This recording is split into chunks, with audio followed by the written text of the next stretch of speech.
કોરોનાના વધતા જતા કેસ વિશે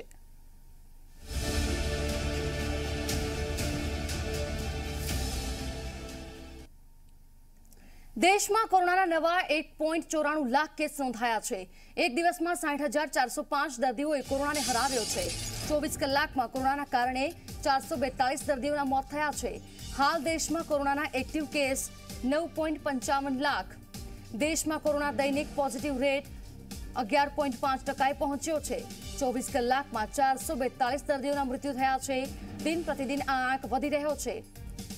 ઝી 24 કલાક આપને ખાસ અપીલ કરે છે, માસ્ક અને સામાજિક અંતર સાથે કોરોના ગાઈડલાઈનનું પાલન કરો અને કોરોનાને ભગાવો। દેશમાં કોરોનાના દૈનિક કેસોની સંખ્યા પણ વધી રહી છે। એક દિવસમાં 60,405 દર્દીઓએ કોરોનાને હરાવ્યો છે। દેશમાં કોરોનાના નવા કેસ 1.94 લાખ કેસ નોંધાયા છે। અમદાવાદમાં આઈઆઈએમમાં ફરી એકવાર કોરોના વિસ્ફોટ થયો છે। 10 દિવસમાં આઈઆઈએમના 78 વિદ્યાર્થીઓને કોરોના થયો। આઈઆઈએમના વિદ્યાર્થીઓ અને ફેકલ્ટી મેમ્બરને કોરોના થયો છે। એક દિવસમાં વધુ 13 વિદ્યાર્થીઓને કોરોના, અગાઉ 9 દિવસમાં 65ને કોરોના થયો હતો। તો કોરોના કેસ જે રીતે વધી રહ્યા છે, આઈઆઈએમમાં પણ ફરી એકવાર કોરોના વિસ્ફોટ થયો છે। આઈઆઈએમના વિદ્યાર્થીઓ અને ફેકલ્ટી મેમ્બરને કોરોના, એક દિવસમાં 13 વિદ્યાર્થીઓ કોરોના સંક્રમિત।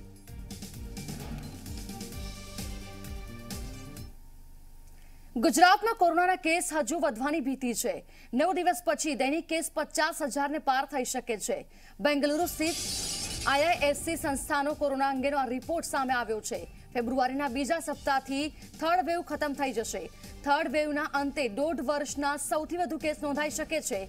ગુજરાતમાં કોરોના વાયરસ અને ઓમિક્રોનના કેસમાં સતત વધારો જોવા મળી રહ્યો છે। સરકારી રિપોર્ટ્સ મુજબ 4 જાન્યુઆરીના રોજ ગુજરાતમાં પોઝિટિવિટી રેટ 2.40% હતો, જે વધીને 10 જાન્યુઆરીએ 8.31% પહોંચ્યો છે। તેવામાં બેંગ્લોર સ્થિત Indian institute of science, Indian statistical સેન્ટરના ઇન્ટેલિજન્સના ઓમિક્રોન પ્રોજેક્ટ્સના તારણથી આ ચિંતા વધી છે। રિપોર્ટ્સ પ્રમાણે આગામી 9 દિવસ પછી 21 થી 27 જાન્યુઆરી વચ્ચે દૈનિક કેસ 50,000ને પાર જવાની પૂરી શક્યતા છે। દક્ષિણ આફ્રિકામાં ઓમિક્રોનના કારણે ઉદ્ભવેલી વેવની મેટ્રોલોજીના નિષ્ણાંતોએ આંકલન બાંધ્યું છે। રાજ્યના આરોગ્ય વિભાગના તજજ્ઞોના કહેવા મુજબ ઓમિક્રોનની એન્ટ્રીના 41 દિવસોમાં છેલ્લા 15 થી 17 દિવસોમાં જ દૈનિક કેસમાં ઉછાળો નોંધાયેલો છે। છેલ્લા રિપોર્ટ્સ મુજબ ઓમિક્રોનના હળવા લક્ષણો હોવાથી હોસ્પિટલાઇઝેશનનો દર અત્યંત નીચો છે। કોરોના અને ઓમિક્રોન અંગેની ખબર અમે આપને માત્ર એટલા માટે જ દર્શાવી રહ્યા છીએ કેમ કે તમારે તે જાણવું ખૂબ જ જરૂરી છે। ઝી 24 કલાક વારંવાર આપને અપીલ કરી રહ્યું છે, ઓમિક્રોનથી ડરવાનું નથી, પરંતુ માત્ર સાવચેતી દાખવવાની છે, સાવધાની દાખવવાની છે અને નિયમોનું પાલન કરવાનું છે। તો કેટલાક તારણો કાઢવામાં આવ્યા છે। ફેબ્રુઆરીના બીજા સપ્તાહથી થર્ડ વેવ ખતમ થઈ શકે છે, પરંતુ થર્ડ વેવના અંતે 1.5 વર્ષના સૌથી વધુ કેસ નોંધાઈ શકે છે। ગુજરાતમાં કેસ સતત વધી રહ્યા છે। 9 દિવસ પછી દૈનિક કેસ 50,000ને પાર થઈ શકે છે। કોરોનાએ લોકોની ઊંઘ હરામ કરી નાખી છે। સર્વેમાં કહેવામાં આવ્યું છે, મનોવિજ્ઞાનના સર્વેમાં ચોંકાવનારો ખુલાસો પણ થયો છે। લોકો કોરોનાથી એટલા ડર્યા કે ઊંઘી શકતા નથી। 86.7% લોકોને ઊંઘની દવા લેવાની આદત પડી છે, તો 54.63% લોકોને ઊંઘમાં કોરોનાનો ભય ખલેલ પહોંચાડે છે। કોરોનાના લીધે લોકોમાં ડર વધી રહ્યો છે। કેટલાક લોકો તો વિચાર્યા વિના ઊંઘની દવા લેવાનું પણ શરૂ કરી દે છે અને તેથી આડઅસરો વ્યક્તિને નુકસાન પહોંચાડે છે।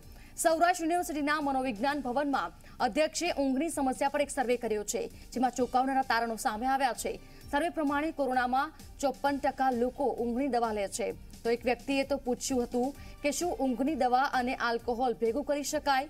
ઊંઘની દવા ટૂંકા ગાળા માટે તમારી ઊંઘની સમસ્યામાં મદદ કરી શકે છે, પરંતુ તેની આડઅસરો વિશે જાણવું ખૂબ જરૂરી છે, કારણ કે જાણીને તમે આ શામક દવાઓનો દુરુપયોગ ટાળી શકશો। સ્લીપિંગ પિલ્સની સંભવિત આડઅસરો વિશે જાગૃત રહેવું મહત્વપૂર્ણ છે। આથી તમે દવા બંધ કરી શકો અને વધુ ગંભીર શ્વાસની સમસ્યાને ટાળવા માટે તમારા ડોક્ટરને તરત જ કોલ કરી શકો। મોટી ઉંમરના લોકોમાં આ દવાના વધુ પડતા ઉપયોગના કારણે પડી શકે છે, કેટલીક નુકસાની અનુભવાઈ શકે છે, હિપ્સ તૂટી શકે છે, સાથે અકસ્માત પણ થઈ શકે છે। કેટલીક ઓવર ધ કાઉન્ટર ઊંઘની દવાઓના અન્ય લક્ષણો પણ છે। ખાસ કરીને વૃદ્ધ લોકોને હેન્ડલ કરવા મુશ્કેલ હોઈ શકે છે, મોં સુકાઈ શકે અને કબજિયાત પણ વધી શકે છે. તો આ છે ઊંઘની દવાની આડઅસર જે આપને પણ થઈ શકે છે. મનોવિજ્ઞાન ભવનમાં એક સર્વે કરવામાં આવ્યો. કેટલાક લોકો કોરોનાથી વિચારવા લાગે છે અને ઊંઘની દવા લઈ અને સૂવે છે.